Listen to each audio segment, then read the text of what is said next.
I can challenge, একজন আঙ্গুল দিয়ে বললাম, একজন গরিব মানুষ এই দেশে থাকবে? এই হলো ইসলামী শাসন ব্যবস্থার সুবিচারের নমুনা।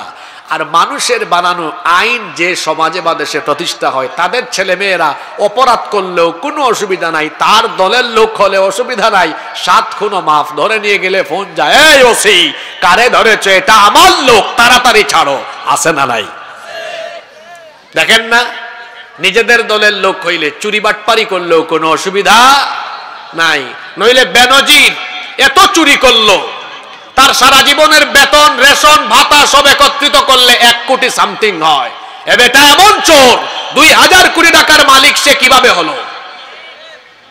তারপরে আমার দেশে এক রাবেয়া বসরি ছিলেন, তিনি বলেছিলেন আমার বাসার পিয়ন ছিল, কত কোটি টাকার মালিক। কি ছাড়া চলে না? হেলিকপ্টার ছাড়া চলে না। তো আপনার পিয়নের যদি এই কারবার হয়, তাহলে পিয়ন থেকে আরো বড় যতগুলো আছে তারা যে কি কাম করেছে। প্রথম আলো সহ আরো বিভিন্ন পত্রিকা রিপোর্ট করেছে এদের চুরির ব্যাপারে। বাংলাদেশে বর্তমানে এই জাতির ঘাড়ে যত টাকা ঋণের বোঝা চাপিয়ে দেওয়া হয়েছে, তার চেয়ে বেশি পরিমাণ টাকা চুরি করে বিদেশে পাচার করা হয়েছে। সম্মানিত ভাইয়েরা, ইসলামী শাসন ব্যবস্থা থাকলে পরে নিজের দলের লোক চুরি করলেও বিচার হয়। আর যদি শাসন ব্যবস্থায় মানুষের বানানো আইন থাকে, নিরপরাধ মানুষকে অপরাধী বানায়া তাদের উপরে জুলুম করা হবে। যদি মানুষের তৈরি করা আইন কোন সমাজে বা দেশে থাকে, তার আদর্শের বিপরীত হলে সেই ব্যক্তিদেরকে ধরে ধরে অন্যায়ভাবে হত্যা করা হবে।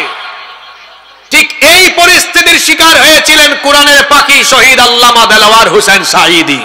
কোরআন প্রচার করেছেন এবং ভারতীয় আধিপত্যবাদের বিরুদ্ধে কথা বলেছিলেন বলে এদেশে যারা ভারতীয় 5টা গোলাম ছিল, ইন্ডিয়ান লেসপেন্সার, তারা তাদের প্রভুদেরকে, ভারতকে খুশি করার জন্য আল্লামা সাঈদীকে চিকিৎসার নামে তারা হত্যা করেছে। এই দেশে যদি আপনার বাপের বিচার 50 বছর পরে হয়, এদেশের 18 কোটি মানুষ এই অবিচারের বিচার একদিন করেই ছাড়বে ইনশাআল্লাহ। যেই সমাজে মানুষের তৈরি করা আইন থাকে, সেখানে আদালত চত্বরে বহু নিরপরাধ মানুষের আহাজারি শোনা যায়, অপরাধ করে নাই, কোনো দোষ নাই। এই মানুষগুলো বিচারের নামে প্রহসনের শিকার হয়। কিন্তু যেই সমাজে, যেই রাষ্ট্রে ইসলামী শাসন ব্যবস্থা থাকবে, সেখানে মানুষের উপর কোনো জুলুম হবে, কোনো অবিচার হবে না, ন্যায় বিচার নিশ্চিত হবে। তাহলে ন্যায় বিচার পাওয়ার জন্য, সুবিচারের জন্য এই দেশে ইসলামী শাসনের দরকার আছে না নাই? নাম্বার 4, কেন ইসলামী শাসনের দরকার? ইসলামী শাসন ব্যবস্থা থাকলে পরে প্রতিটি মানুষ তার অধিকার পাবে, নারী তার অধিকার পাবে। আমার দেশে নারীরা সম্পদ থেকে বঞ্চিত, আমার দেশের মা বোনেরা তারা বিভিন্ন সেক্টরে লাঞ্ছিত, অধিকার হারা, অধিকার বঞ্চিত। ইসলামী শাসন ব্যবস্থা প্রতিষ্ঠিত হলে নারী তার অধিকার পাবে, যুবক তার অধিকার পাবে, শ্রমিকেরা আজ অধিকার বঞ্চিত, শ্রমিকেরা তাদের ন্যায্য পাওনা পায় না। ইসলাম প্রতিষ্ঠা হলে পরে শ্রমিক তার পাওনা পাবে। এভাবে করে প্রতিটি মানুষ, এমনকি প্রত্যেকটি ধর্মের মানুষ নিরাপদে থাকবে। অনেক সময় এদেশে যারা অমুসলিম আছে তাদেরকে উস্কে দেওয়ার অপচেষ্টা করা হয়, বলা হয় এই বাংলাদেশে যদি কোনো কালে কোনো সময়ে যদি ইসলাম কায়েম হয়ে যায় তাহলে তো অমুসলিমদের বিপদ আছে। আচ্ছা, মার চেয়ে মাসির দরদ বেশি, তো কি বিপদ আছে? এরা তো তোমাদের ঘর বাড়ি জ্বালায়া তারপর তোমাদের উপর জুলুম নির্যাতন করে শেষ করে ফেলবে। বলেন তো, উগ্রবাদ, চরমপন্থা আর অমানবিক কাজের শিক্ষাকে ইসলাম আমাদেরকে দেয়? যদি এখানে আশেপাশে কোনো অমুসলিম ভাই বোনেরা থাকেন বা পরবর্তীতে ইন্টারনেটে যারা আমাদের এই বক্তব্য শুনবেন, আমি সকল অমুসলিম ভাই বোনদেরকে বলছি, মায়ের কোলে শিশু যেমন নিরাপদ, ইসলামী রাষ্ট্রে অমুসলিমরাও তেমন নিরাপদ। ইসলাম কায়েম হলে আপনারা এখনকার চেয়ে আরো ভালো থাকবেন, কারণ এখন আপনাদেরকে নিয়ে অনেকে রাজনীতি করে, আবার রাজনীতির বলির পাঠাও আপনাদেরকে বানায়। কিন্তু ইসলাম কায়েম হলে পরে আপনাদেরকে নিয়ে কেউ রাজনীতি করার সুযোগ পাবে না। আপনাদের ন্যায্য পাওনা, ন্যায্য অধিকার প্রতিষ্ঠা করা হবে। কারণ আমার ইসলাম এত সুন্দর, অমুসলিমদের প্রতি অবিচার করতে এবং তাদের উপরে জুলুম করতে নিষেধ যিনি করেছেন, জোরে বলেন তিনি কে? রব্বুল আলামিন। কোরআনে কারীমের 60 নম্বর সূরা সূরাতুল মুমতাহিনা এর 8 নম্বর আয়াতে বলছেন, লা ইয়ানহাকুমুল্লাহু আনিল্লাযীনা লাম ইউকাতিলুকুম ফিদ الدين ولم يخرجوكم من دياركم أن تبروهم وتقسطوا إليهم إن الله يحب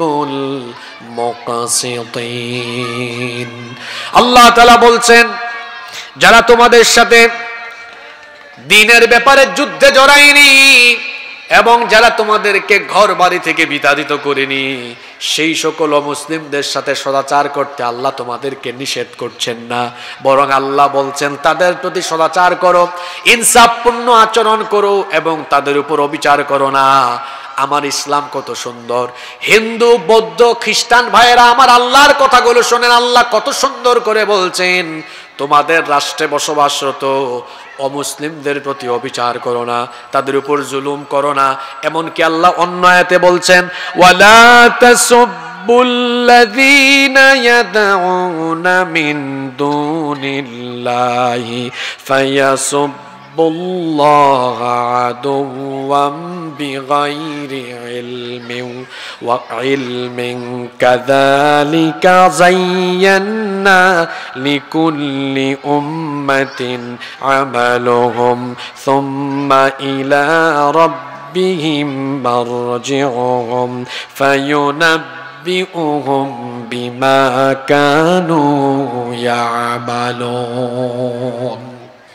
অমুসলিমরা এই আয়াতগুলো শুনবেন। আমরা মুসলমানরা হিংস্র নই, জঙ্গি নই, আমরা উগ্রবাদী নই। আমার আল্লাহ আমাদেরকে শিখিয়েছেন, অমুসলিমদের উপাস্যকে তোমরা গালি দিও না, কারণ তোমরা যদি তাদের উপাস্যকে গালি দাও অজ্ঞতাবশত তারাও তোমাদের আল্লাহকে গালি দিয়ে বসবে। সুবহানাল্লাহ। এত সুন্দর শিক্ষা ইসলামের ভেতরে রয়েছে। এমনকি অমুসলিমদের উপাসনালয়েও হামলা চালাতে নিষেধ করা হয়েছে। আল্লাহর নবী যখন সাহাবীদেরকে কোনো যুদ্ধে পাঠাতেন তখন তিনি বিশেষভাবে সাহাবীদেরকে বলতেন, নারীদের উপরে, শিশুদের উপরে, বয়স্কদের গায়ে হাত তোলো না, এমনকি উপাসনালয়ে তোমরা হামলা চালাও না। আল্লাহর নবী নিষেধ করে দিয়েছেন অমুসলিমদের উপাসনালয়ে হামলা করো না। আল্লাহ নিষেধ করে দিয়েছেন অমুসলিমদের উপাস্যকে গালি দিও না। আল্লাহ নিষেধ করেছেন অমুসলিমদের সাথে বেইনসাফপূর্ণ আচরণ করো না। এই জন্য বলেছি, ইসলাম যদি কায়েম হয়, এই দেশে যদি কোরআনের আইন প্রতিষ্ঠা হয়, মায়ের কোলে শিশু যেমন নিরাপদ থাকে, 56,000 বর্গ মাইলে সকল অমুসলিমরা আমাদের কাছে নিরাপদ থাকবে। বুঝতেছেন কথা আমার? এখন অবস্থা এমন হয়ে গিয়েছে, ওই যে বললাম মার চেয়ে মাসির দরদ বেশি। আমাদের দেশে অমুসলিম যারা আছেন তাদের প্রতি আমরা কতটা আন্তরিক। এই দেশে আমরা সবাই মিলেমিশে একসাথে বসবাস করেছি, করছি, করব ইনশাআল্লাহ। কিন্তু পাশের দেশ থেকে আমাদের দেশকে অস্থিতিশীল করবার জন্য বিভিন্ন ধরনের পরিস্থিতি সৃষ্টি করার অপচেষ্টা করা হয়। আপনারা জানেন, সর্বশেষ ইসকনের মাধ্যমে চিন্ময় কুমার প্রভু, এদের মাধ্যমে বাংলাদেশকে অস্থিতিশীল করবার অপচেষ্টা করা হয়েছে। সেই 5ই আগস্ট থেকে তাদের মিডিয়াগুলোতে প্রচার করা হয়েছে যে বাংলাদেশে নাকি হিন্দুদের ঘর বাড়ি জ্বালিয়ে পুড়িয়ে ছাই করে দেওয়া হচ্ছে। আচ্ছা বলেন তো, আপনাদের পাশেই তো সাতক্ষীরাতে, এই যে যশোরে, মনিরামপুরে, এইসব এলাকায় প্রচুর হিন্দু আছে। আমি এইসব এলাকায় প্রতি বছর মাহফিলে আসি, অনেক হিন্দু ভাই বোনরাও মাহফিলে আসে আমাদের আলোচনা শুনে। আপনারা বলেন, আপনাদের এই এলাকায় কোনো হিন্দুদের ঘর বাড়ি পুরানো হয়েছে? সামনে পুরানো হবে? কোনোদিনও না। ইসলাম আমাদেরকে এই শিক্ষা দেয় না। কিন্তু পাশের দেশের মিডিয়ায় আমাদের ব্যাপারে মিথ্যাচার ছড়ানো হয় যে বাংলাদেশে জঙ্গিবাদ, উগ্রবাদ কায়েম হয়ে গিয়েছে, এখানে হিন্দুদের ঘর বাড়ি জ্বালিয়ে পুড়িয়ে ছাই করে দেওয়া হচ্ছে। আমি বলি, নিজের চরকায় তেল দাও। আমাদেরকে জঙ্গি বলার আগে আয়নায় নিজের চেহারা দেখো। আমরা জঙ্গি নই, বরং পৃথিবীর ইতিহাসের কুখ্যাত জঙ্গি হলে তোমরা। তোমরা কি কি জঙ্গিবাদী কাজ করেছো সব রেকর্ড আমাদের কাছে আছে। বাংলাদেশে তো আমরা কোনো মন্দির দখল করে মসজিদ কোনোদিন বানাইনি, সামনে বানাবো না। কিন্তু তোমরা এমন উগ্রবাদী জঙ্গি, তোমরা এমন কালপ্রিট, এমন সন্ত্রাসী, তোমরা আমাদের শত শত বছরের ঐতিহ্য বাবরি মসজিদ দখল করে রাম মন্দির বানিয়ে গোটা দুনিয়ার 200 কোটি মুসলমানদের গোটা দুনিয়ার 200 কোটি মুসলমানদের কলিজায় আগুন লাগিয়ে দিয়েছো। জঙ্গিবাদী আমরা না? আমাদেরকে এই কথা বলার আগে আয়নায় নিজের চেহারা দেখো। হায়দ্রাবাদে, সিকিমে, গুজরাটে, কাশ্মীরে তোমরা কি করেছো পৃথিবীর মানুষ জানে এগুলো। কাশ্মীরে তোমরা আমাদের মুসলমান ভাই বোনদেরকে পিটাও আর আমাদেরকে সাম্প্রদায়িক সম্প্রীতির সবক দাও। এই বাংলাদেশে সাম্প্রদায়িক সম্প্রীতি ছিল, আছে, থাকবে। আমরা তোমাদের মতো উগ্রবাদী নই, তোমাদের মতো জঙ্গি নই, সন্ত্রাস নই। মুসলমান কখনো জঙ্গি হয় না। ইসলাম এসেছে জঙ্গিবাদ, সন্ত্রাসবাদের শিকড়কে কেটে ফেলার জন্য। বরং যারা সবক দেয় তাদের ইতিহাস আমাদের জানা আছে গো। আরএসএস এর গুন্ডা, গুজরাটের কসাই নরেন্দ্র মোদী গুজরাটে কি করেছে আমাদের জানা আছে। তারই হুকুমে কাশ্মীরে কি হয় আমাদের জানা আছে। তার দেশের মিডিয়াগুলা, ওই যে রিপাবলিক বাংলা এক চ্যানেল আছে, ময়ূখ রঞ্জন, ব্যাং যেমন লাফায় ও তেমন লাফায়। বাংলাদেশের মানচিত্র ডিসপ্লেতে এনে বলবে এই যে চট্টগ্রাম, রংপুর, সিলেট আমরা দখল করে ফেলবো। চট্টগ্রাম, সিলেট আর রংপুর তোর বাপ দাদার নাকি? তুই দখল করে ফেলবি আর আমরা বসে থাকবো? এই দেশের 1 ইঞ্চি জমিনের দিকে কেউ যদি হাত বাড়ায়, এদেশের 18 কোটি মানুষ সেই কালো হাত ভেঙে চুরে টুকরা টুকরা করে ফেলবে। এদেশে একজন মানুষ বেঁচে থাকতে এদেশের 1 ইঞ্চি জমিকে কেউ অবৈধভাবে দখল করতে পারবে? আমি আবারও বলছি, আমরা যুদ্ধপ্রিয় নই, আমরা শান্তিপ্রিয় মানুষ। বাংলাদেশের মুসলমান শান্তিপ্রিয়। আমরা উগ্রবাদীও নই, উচ্ছৃঙ্খল নই, যুদ্ধপ্রিয়ও নই, আমরা শান্তিপ্রিয়, আমরা শান্তিতে বিশ্বাসী।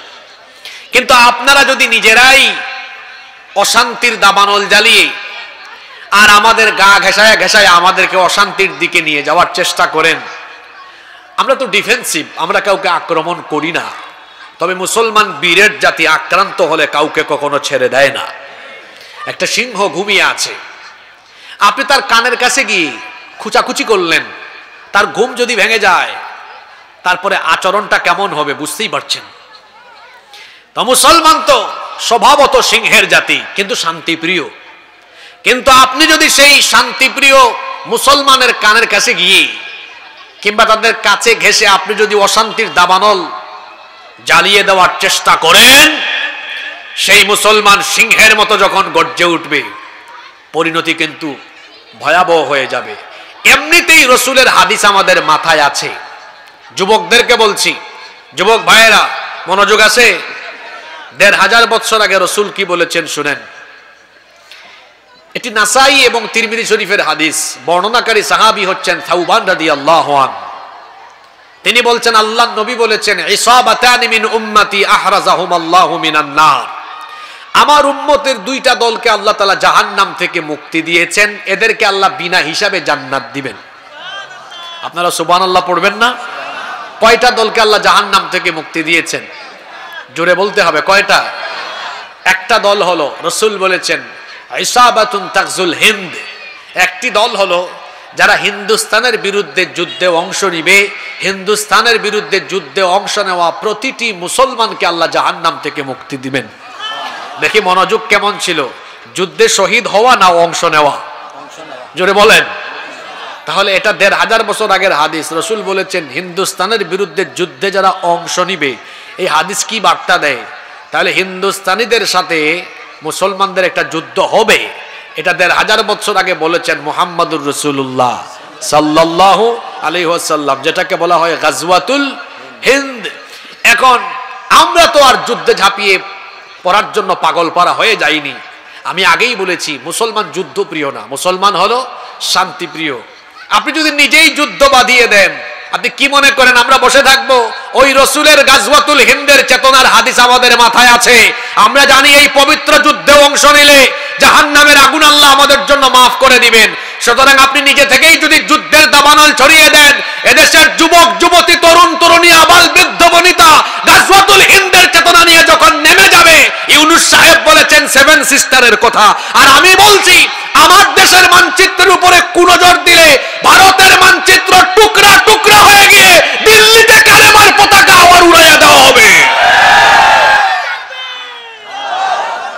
সুতরাং গুজরাটের কসাই আরএসএস এর গুন্ডা নরেন্দ্র মোদীকে সাবধান করছে, নিজের চরকায় তেল দাও। বিবিসি বলছে তোমার দেশের 60 কোটি মানুষ এখনো স্বাস্থ্যসম্মত পায়খানা ব্যবহার করতে পারে না। মানুষকে আগে টয়লেট উপহার দাও, আগে মানুষকে টয়লেটে পাঠাও। আমি নিজে ভারতে 5-6 বার গিয়েছি, যদিও গত 5-6 বছর ধরে যাই না। আমাকে সর্বশেষ 2019 সালে নেতাজি সুভাষচন্দ্র বসু আন্তর্জাতিক বিমানবন্দরে প্রায় 2-3 ঘন্টা আমাকে অন্যায়ভাবে আটকে রেখেছে। এরপর থেকে আমি আর ভারতে যাই না। অনেকে বলে ভারতে আমি মাহফিলে যাই না কেন, এই কারণে যাই না। 2-3 ঘন্টা আমাকে আটক করে রেখেছে, অনেক হ্যারেস করেছিল। তো আমি বহুবার গিয়েছি ভারতে, ওদের স্বাস্থ্যসম্মত টয়লেট নাই। অনেক জায়গায় আমি দাওয়াতি সফরেও গিয়েছি, মানুষ খোলা জায়গায় পায়খানা করে। নিজের চরকায় তেল দাও, নিজের দেশের মানুষের প্রতি মনোযোগী হও। আমার দেশে হিন্দু মুসলিম বৌদ্ধ খ্রিস্টান সবাই মিলেমিশে আমরা সম্প্রীতির সাথে আছি। এদেশে ইসলাম যদি কায়েম হয় ও মুসলিমরা আরো আরামে থাকবে, তোমাদের জন্য জ্বলাপুরা অত বেশি না হয়। সম্মানিত ভাইয়েরা, বলছিলাম ইসলাম কায়েম হলে ও মুসলিমরাও এরা কি দুঃখে থাকবে না সুখে থাকবে? তাহলে সকল ধর্ম বর্ণের মানুষের অধিকারের জন্য মানুষের শাসন ব্যবস্থা দরকার না ইসলামী শাসন ব্যবস্থা দরকার? নাম্বার 5, কষ্ট হচ্ছে নাকি আপনাদের? 5 নাম্বার, ইসলামী শাসন ব্যবস্থা এজন্য দরকার। ইসলামী শাসন ব্যবস্থা থাকলে সকল মতের মানুষ মত প্রকাশের এবং সকল ধর্মের মানুষ ধর্ম পালনেরও সুযোগ পাবে। আমরা দেখেছি ধর্ম নিরপেক্ষ মতবাদের কথা বলে দেখা গিয়েছে শুধুমাত্র মুসলমানদেরকে অবাধ ধর্ম চর্চার পথে বিভিন্ন কায়দায় বাধা বিঘ্নতা সৃষ্টি করা হয়েছে। আপনারা দেখেছেন গত 15 বছর হিন্দুরা তাদের পূজা অর্চনা করেছে অনেক সেফটি সিকিউরিটির সাথে। তারা করুক, এটা রাষ্ট্রের দায়িত্ব তাদেরকে এই ব্যবস্থা করে দেওয়া। কিন্তু তারা যদি এই সুযোগ পায়, মুসলমান এই সুযোগ পায় না কেন? আপনারা দেখেছেন এক একটা মাহফিলের আয়োজন করতে গিয়ে মানুষ কত বাধার সম্মুখীন হয়েছে, এমনকি মাহফিলের আয়োজক হয়েছে এই অপরাধে অন্যায়ভাবে জেলে বন্দী করেও রাখা হয়েছে। এরকম হয় নাই? তাহলে এইটা কি মত এবং অবাধ ধর্ম পালনের সুযোগ দেওয়া হলো? দেওয়া তো হলো না। কিন্তু ইসলাম যদি প্রতিষ্ঠিত হয় সব ধর্মের মানুষ তার ধর্ম পালন করবে, কারণ আল্লাহ তো বলেছেন লা ইকরাহা ফিদ্দিন, ধর্মের ব্যাপারে কোনো জোর জবরদস্তি নাই। লাকুম দীনুকুম ওয়ালিয়া দিন। যদিও আমাদের দেশে ধর্ম নিরপেক্ষ মতবাদীরা এই আয়াতের অপব্যাখ্যা করেছে। আমার দেশের এক রাবেয়া বসরি ছিলেন, তিনি একবার বলেছিলেন যে বুখারী শরীফে আছে লাকুম দীনুকুম ওয়ালিয়া দিন। এটা কি বুখারী শরীফে? জোরে বলেন, এটা কি বুখারী শরীফে? এটা কোথায়? এটা কোরআনে আছে, লাকুম দীনুকুম ওয়ালিয়া দিন। এই রাবেয়া বসরি আর আরেক আব্দুল কাদের জিলানী পেয়েছিলাম ওই নারায়ণগঞ্জে কুতুব। ও বলেছে 70 রাকাত তাহাজ্জুদ রাতের বেলা পড়ে, তার নাম দিয়েছে আব্দুল কাদের জিলানী। আমি আর এইদিকে পাইছি আরেক রাবেয়া বসরি, উনি বলেছেন আমি সকালবেলা ঘুম থেকে উঠে সবার আগে জায়নামাজ খুঁজি। তো এই রাবেয়া বসরি জায়নামাজ খুঁজেন, ওইদিকে আব্দুল কাদের জিলানী রাতের বেলা তাহাজ্জুদে দাঁড়ায় থাকে, আর সারাদিন আলেম উলামা ধরে জেলখানায় ভরে রাখে, আর তরুণ যুবক ছাত্রদের গায়ে তাদের বুকে গুলি করার জন্য তারা পুলিশকে আদেশ করে। এই ছিল তাদের চরিত্র। সম্মানিত ভাইয়েরা, ইসলাম যদি কায়েম হয়, লাকুম দীনুকুম ওয়ালিয়া দিন, তোমার ধর্ম তোমার, আমার দিন আমার, যে যার ধর্ম পালন করবে। বলা হয় ধর্ম যার যার, উৎসব নাকি সবার। এটা একটা কুফরি কথা। ধর্ম যার, উৎসবও তার। যদি ইসলামী শাসন ব্যবস্থা প্রতিষ্ঠিত হয়, সকল ধর্মের মানুষ তার উৎসব নিরাপদে নির্বিঘ্নে সেফটি সিকিউরিটির সাথে পালন করবে, কাউকে কোনো বাধা দেওয়া হবে না। নাম্বার 6 নাম্বার, ইসলামী শাসন ব্যবস্থা যদি প্রতিষ্ঠিত হয়ে যায় তাহলে সমাজ এবং রাষ্ট্রে অপরাধ প্রবণতা কমে যাবে, চুরি কমবে, ডাকাতি কমবে, জিনা, ব্যভিচার, খুন, হত্যা, গুম, লুণ্ঠন, রাহাজানি, চাঁদাবাজি, টেন্ডারবাজি কমে যাবে। কারণ এগুলোর বিচার যখন আল্লাহর কোরআন দিয়ে করা হবে তখন অপরাধ আর সমাজে থাকবে না ইনশাআল্লাহ। আপনারা আমার দিকে তাকান, বলেন তো এই যে চুরির শাস্তি মানুষ আইন বানায়া, মনে করেন একটা চোরকে এলাকায় ধরছেন, আপনাদের এলাকার নাম কি আন্দুলিয়া, তাই না? আজকে ধরলেন চোর, তাকে আপনারা থানায় সুপর্দ করলেন, থানা তাকে কোর্টে চালান করলো। তো এই চোর যদি 2-4 মাস 1-2 বছর জেলখানা থাকে, এরপরে যদি জামিন নিয়ে বের হয়, বেশিরভাগ ক্ষেত্রে আপনারা বলেন, আমি বলবো না, বেশিরভাগ ক্ষেত্রে বলেন তো চোর ডাকাতরা জেল থেকে বের হয়ে চুরি ছেড়ে দেয় না আরো প্রমোশন নেয়? হ্যাঁ, বরং অনেককে দেখা যায় আদালত চত্বরে হাত নাড়ায়, আমি আসতেছি, আসলে দেখাই দিব। ডাকাতি কমে না, ডাকাতি বাড়ে। জিনা বদমাইশি কমে না, আরো বাড়ে। আপনি একটা চুরির বিচার কোরআন দিয়ে করেন তো, একজন চোরের হাত কেটে দেন, এই বিচার দেখে সবগুলা ছেসরা চোর তারের মতো সোজা হয়ে যাবে। একটা ডাকাতির বিচার, একটা জিনার বিচার, ধর্ষণের বিচার কোরআন দিয়ে করে দেখেন, যারা অপরাধী আছে সোজা হয়ে যাবে। তাহলে বলেন, কোরআন দিয়ে বিচার করলে সমাজ থেকে দিন দিন অন্যায় কমবে না বাড়বে? জোরে বলেন, কমবে না বাড়বে? আপনারা কি চান না এই সমাজ থেকে, এই দেশ থেকে অন্যায় অপরাধ কমে যাক? চান কি চান না? যদি চান তাহলে ইসলামী শাসনের দরকার আছে না নাই? দেখেন, ইসলামী শাসন আমি আপনাদের উপর চাপায়া দিচ্ছি না, আমি জাস্ট প্রয়োজনীয়তা তুলে ধরছি। এরপরে সিদ্ধান্ত নিবেন আপনি, যেটা আমার জন্য লাভ না লস। মানুষ তো লাভের দিকেই থাকে, ঠিক না? যদি লাভজনক হয় সিদ্ধান্ত নিবেন, না এটার জন্য আমার দরকার আছে। এবার শুনেন, এখানে যুবক আছে না, বেকার আছে না, অনেকে কাজ কাম নাই, এই পয়েন্ট তাদের জন্য। সবাই রেডি তো? কয় নম্বরে আসলাম? 7 নাম্বার পয়েন্ট। কষ্ট হচ্ছে নাকি আপনাদের? আমি তো পয়েন্ট ভিত্তিক বলছি। 7 নাম্বার, ইসলামী শাসন ব্যবস্থা থাকলে এই দেশে একজন গরিব মানুষ থাকবে না। কয়জন বললাম? জোরে বলেন তো। আমি চ্যালেঞ্জ করে গেলাম এখানে, চ্যালেঞ্জ, আই ক্যান চ্যালেঞ্জ, একজন আঙ্গুল দিয়ে বললাম, একজন গরিব মানুষ এই দেশে থাকবে। যে আমার ভাই বক্তব্যের আগে বললেন যে মানুষ, এদেশের মানুষের খাদ্যের দায়িত্ব সরকার নেবে, তিনি তো আর বক্তব্যের সময় পাননি, এই জন্য ব্যাখ্যা করে বলেননি আর কি, ওই সংক্ষিপ্ত কথা বলে গিয়েছেন। এখন ব্যাখ্যা আমি আপনাকে দেই যে সরকার কেমনে দায়িত্ব নিবে। একটা ক্ষুধামুক্ত, দারিদ্র্যমুক্ত, অভাব অনটন মুক্ত বাংলাদেশ আপনি পাবেন। কখন পাবেন? আল্লাহর দেওয়া অর্থনৈতিক ফর্মুলা যখন আপনি গ্রহণ করবেন, যখন সুদের পরিবর্তে জাকাত ভিত্তিক অর্থনীতি আপনি প্রতিষ্ঠা করবেন, একজন গরিব এই দেশে থাকবে না। 2টা উদাহরণ দিব, একটা ছোট করে আর একটা বড় করে। আন্দালিয়া, এটা গ্রামের নাম তাই না? আন্দুলিয়া। এই আন্দুলিয়া গ্রামে জনসংখ্যা কত হবে আনুমানিক? 5000। ওকে, ফাইন। আন্দুলিয়াতে আমরা মসজিদ কমিটি থেকে জাকাত কালেকশন করলাম। প্রতি বছর জাকাত দেওয়া হয় না? মনে করেন এই এলাকায় 200-300 মানুষের উপর জাকাত ফরজ। এটা আমরা একসাথে এক জায়গায় কালেক্ট করে মোট হইছে জাকাতের টাকা 2 লাখ। জোরে বলেন, কয় লাখ? আবার দেশে যারা জাকাত দেয় 99% মানুষের জাকাত আদায় হয় না। এরা জাকাতের ফর্মুলা জানে না। জাকাত অন্যান্য দান সৎকার মতো দিলে হয় না, জাকাতের খাত নির্ধারিত, এবং জাকাতের উদ্দেশ্য হলো সমাজ থেকে দারিদ্রতা আর বেকারত্ব দূর করা। দান সৎকার মতো জাকাত নয়। আবার বলছি, দান সৎকা আর জাকাত এক বিষয় নয়। যেমন আপনি দান মাহফিলেও করতে পারবেন, দান মসজিদেও করতে পারবেন, জাকাতের টাকা যেখানে মন চায় সেখানে দিতে পারবেন না। জাকাতের খাত কয়টা? 8টা। জোরে বলেন, কয়টা? তাহলে দান আর জাকাত কি একরকম না? আবার জাকাতের উদ্দেশ্য দান করা নয়, জাকাতের উদ্দেশ্য হলো বেকারত্ব, দারিদ্রতা মানুষের দূর করে দেওয়া। এখন আমি একটু আগে বললাম মোট কত টাকা তোলা হয়েছে? জোরে বলেন, কয় লাখ? আপনি চাইলে 500 টাকা জনপ্রতি দিলে 400 জন মানুষের মধ্যে 2 লক্ষ টাকা বিতরণ করতে পারবেন। কত টাকা? 2 লক্ষ টাকা। কত জনের মধ্যে? 400 জনের মধ্যে। কত করে জনপ্রতি? মানুষ বলে আন্দুলিয়ায় 400 মানুষকে জাকাতের টাকা দেওয়া হয়েছে। এটা শুধু ভাব দেখানো হবে, ফুটানি হবে। আপনি এই 2 লক্ষ টাকা 400 জন মানুষকে না দিয়ে মাত্র 4 জন গরিব মানুষকে দেন। আপনি বলবেন, হুজুর আপনি তো বড় সাংঘাতিক মানুষ, 396 জন মানুষের নসিব কেটে দিয়ে আপনি মাত্র 4 জনকে দিবেন। হ্যাঁ, এই এলাকার একজন বিধবা নারী খাইতে পারে না, চলতে পারে না, তারা একটা সেলাই মেশিন কিনে দেন। তাইলে এই পরিবার চলার ব্যবস্থা হলো কি হলো না? আপনি উনারে 500 টাকা দিলে 1 বেলা খাইতে পারবে, বা 2 বেলা, বা একদিন।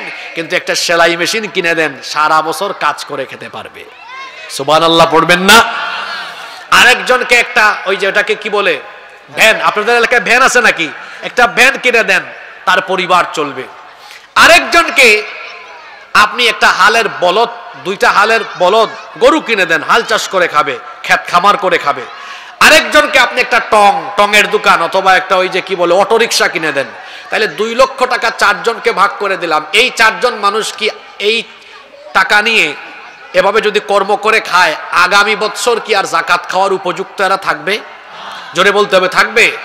ছোট করে দিলাম যাতে আগে মাথায় এটা ঢুকে, এবার বড় করে দিই। এই দেশে অর্থ মন্ত্রণালয় আছে, বাণিজ্য মন্ত্রণালয় আছে, বিমান মন্ত্রণালয়, স্বরাষ্ট্র মন্ত্রণালয়, পররাষ্ট্র মন্ত্রণালয় আছে। যদি ইসলামী সরকার হয় আলাদা একটা মন্ত্রণালয় হবে, সেই মন্ত্রণালয়ের নাম হবে জাকাত মন্ত্রণালয়। দেশের শীর্ষস্থানীয় ইসলামী অর্থনীতিবিদ এরা থাকবেন এই মন্ত্রণালয়ের দায়িত্বে। তারা যখন সারা দেশের মানুষের জাকাতকে সেন্ট্রালি কালেক্ট করবেন, কেন্দ্রীয়ভাবে জাকাত কালেকশন করবেন। কথার কথা একটা উদাহরণ দেই, যদিও বাংলাদেশে জাকাত যদি সুন্দরভাবে উত্তোলন করা হয়, আমার ধারণা কমপক্ষে কয়েক লক্ষ হাজার কোটি টাকা জাকাত উঠবে। আমি যদি ধরে নেই এই বছর উঠলো 1,40,000 কোটি টাকা। কত? 1 লক্ষ, হিসাবটা একটু ছোট করে দিলাম আর কি, যাতে আপনাদের বুঝতে সুবিধা হয়। 1,40,000 কোটি টাকা। তাহলে দেখেন এই বছর বাংলাদেশে বেকার 70 লক্ষ যুবককে ডেকে আনেন। কত লক্ষ যুবক? কথা বলেন না কেন? 70 লক্ষের হাতে প্রতিজনের হাতে 2 লাখ টাকা করে দেন। কত লাখ? 2 লাখ করে দিলে 1,40,000 কোটি টাকা শেষ। বলেন তো, জন প্রতি 2 লক্ষ টাকা করে দেওয়া হলে এই 70 লক্ষ বেকার কি বেকার থাকবে নাকি কর্ম করে স্বাবলম্বী হতে পারবে? জোরে বলেন। এই রকম বেশি না, 5 থেকে 10 বছর যদি বেকারত্ব দূরীকরণে জাকাত ভিত্তিক অর্থনীতি এই দেশে প্রতিষ্ঠা করা যায়, চ্যালেঞ্জ করে বললাম একজন গরিব মানুষ বাংলাদেশে পাওয়া যাবে না। এখন আসেন, আমি চাপাবাজি করলাম না, পৃথিবীর ইতিহাসে এমন ঘটেছিল? আলেমরা বসে আছেন, জিজ্ঞেস করেন। পৃথিবীতে একজন শাসকের জামানা এমন হয়েছিল, মানুষ জাকাতের টাকা নিয়ে রাস্তায় রাস্তায় ঘুরছে, কোনো গরিব মানুষ পায় নাই। কার জামানা? ওমর ইবনে আব্দুল আজিজ রহমতুল্লাহি আলাইহির জামানা। তিনি ইসলামী শাসন ব্যবস্থার সুফল তার সমাজের মানুষকে দেখিয়েছেন। একজন মানুষকেও জাকাত দেওয়ার মতো গরিব মানুষ তার সীমানার ভেতরে পাওয়া যায় নাই। সুবহানাল্লাহ কইতে ইচ্ছে করলো না? তাহলে বাংলাদেশও এরকম দারিদ্র্যমুক্ত, ক্ষুধামুক্ত হোক, আপনারা চান কি চান না? তাহলে ইসলামী শাসনের দরকার আছে না নাই? 8 নাম্বার। কষ্ট হচ্ছে আপনাদের? কেউ উঠিয়েন না, শেষ করে উঠেন। শেষ ভালো যার, সব ভালো। 8 নাম্বার, যদি ইসলামী শাসন ব্যবস্থা কায়েম হয়, যারা রাষ্ট্রীয় দায়িত্ব থাকবে এদের ভেতরে দুনিয়ার প্রতি লোভ লালসা থাকবে না, আখেরাত পাওয়ার চিন্তা থাকবে। কারণ এরা দায়িত্বকে বুঝা মনে করবে। মানুষের তৈরি করা আইনি শাসন ব্যবস্থায় দেখা যায় সবাই আঙ্গুল ফুলে কলা গাছ হওয়ার চেষ্টা করে। সম্পদ 5 বছর আগে যা থাকে 5 বছর পরে আরো বাড়ে। কিন্তু দেখবেন ইসলামিস্ট যারা, আল্লাহকে যারা ভয় করে, এদের টাকা পয়সা বাড়ি গাড়ি করার ধান্দা থাকে না। ধান্দা থাকে কিভাবে দায়িত্বটা সঠিকভাবে পালন করে আল্লাহর কাছ থেকে জান্নাত পাবো। ঠিক না বেঠিক? ওমর ইবনে খাত্তাব রাদিয়াল্লাহু আনহু কোন ইউনিয়ন নয়, উপজেলা নয়, কোন দেশ নয়, অর্ধ দুনিয়া শাসন করেছেন। তার শাসন আমলে তিনি তার ঘরের ভেতরে একবার অর্ধ দুনিয়ার প্রেসিডেন্ট ওমর রাদিয়াল্লাহু আনহু মোমবাতির আলো জ্বালিয়ে কাজ করছেন। এমন সময় তার কিছু আত্মীয় স্বজন দেখা করতে এসে দরজায় নক করলেন। তিনি তাদেরকে থামিয়ে দিলেন, দাঁড় করিয়ে দিলেন। তার নিজের সামনে থাকা মোমবাতির আগুন ফু দিয়ে নিভিয়ে নতুন আর একটা মোমবাতিতে আগুন ধরালেন। তারপরে এদেরকে ভেতরে আসতে বললেন। এরা জিজ্ঞেস করলেন, আমিরুল মুমিনিন, আপনার সামনে একটা মোমবাতিতে আগুন ধরানো ছিল, সেটা ফু দিয়ে নিভিয়ে কেন নতুন আরেকটা মোমবাতিতে আগুন ধরালেন? তিনি তখন বললেন, তোমরা আসার আগ পর্যন্ত জনগণের টাকায় কেনা মোমবাতির আগুন জ্বালিয়ে জনগণের কল্যাণে রাষ্ট্রীয় কাজ করছিলাম। তোমরা যখন আসলে মনে মনে চিন্তা করলাম, রাষ্ট্রের টাকায় জনগণের টাকায় কেনা মোমবাতির আগুন জ্বালিয়ে যদি আমি তোমাদেরকে ঘরের ভেতর ঢুকায়া সেই মোমবাতির আলোতে বসে আমরা ব্যক্তিগত কথা বলি, জনগণের সম্পদ নষ্ট হবে, দেশের সম্পদ নষ্ট হবে, আমার উপর যে আমানতের দায়িত্ব দেওয়া হয়েছে তার খেয়ানত হবে, আল্লাহর কাছে আসামি হয়ে জালেম হয়ে কিয়ামতের সামনে দাঁড়ানো লাগবে। এই ভয় যখন আমার অন্তরে আসলো, জনগণের টাকায় কেনা মোমবাতির আগুন ফু দিয়ে নিভিয়ে নিজের টাকায় কেনা মোমবাতির আগুন জ্বালিয়ে তোমাদের সাথে কথা বলছি। এটা কোন শাসনের নমুনা? ইসলামী শাসনের নমুনা। এই দেশে ফখরুদ্দিন মঈনুদ্দিনের আমলে মনে আছে নাকি এই দুইজন ব্যক্তির নাম? আরে বাপরে বাপ, এদের বয়ে কি আওয়ামী লীগ, কি বিএনপি, কি জাতীয় পার্টি, সব দলের মানুষ